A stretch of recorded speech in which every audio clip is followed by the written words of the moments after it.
The 47 umbrellas of elsewhere. Raindrops plop upon my head as I rush from grammar school to home back here in the 1940s of Deep South Alabama. My book satchel filled with damp homework assignments and half an uneaten apple left over from lunch, I am on course to find safe haven before the storm ramps up. But childhood distracts. I slow down to let the rain soak my clothes and leaden my shoes. Taking time to scan the horizon, I see so many wonderful challenges. There are mud puddles everywhere, beckoning. There are gutters spouting off ready-made outdoor showers. There are cars rushing by to splatter me with smiles and gasps. I begin stomping at least once in every pothole, each soaked grass median, pausing only now and then to catch my breath beneath the sheltering trees. Adults can be spotted along the way, leaning with their umbrellas, fighting against the brisk air. I wonder what it would be like to own my own umbrella.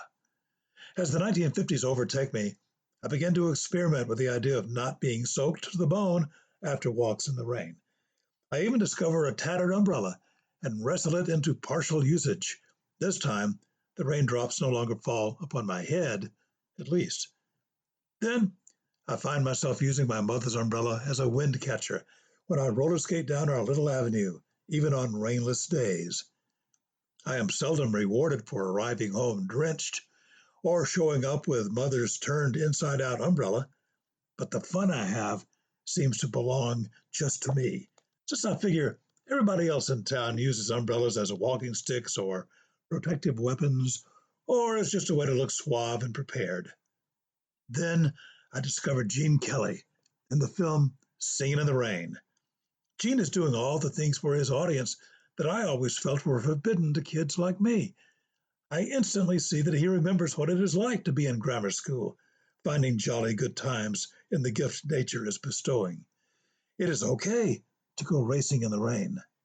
Now, decades later, as a deep South geezer reminiscing about umbrellas, I begin to count all the umbrellas I've owned, or borrowed, or lent, or destroyed during this incredibly long lifespan.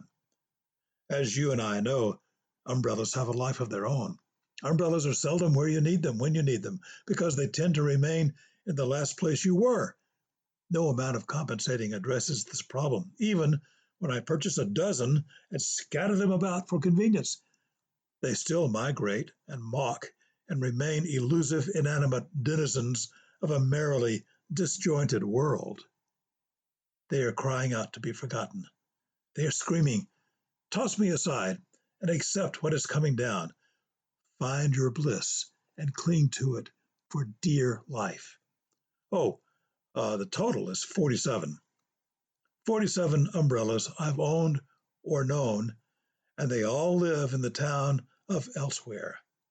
And elsewhere is where I will find them once I'm done with treading the healing waters of now.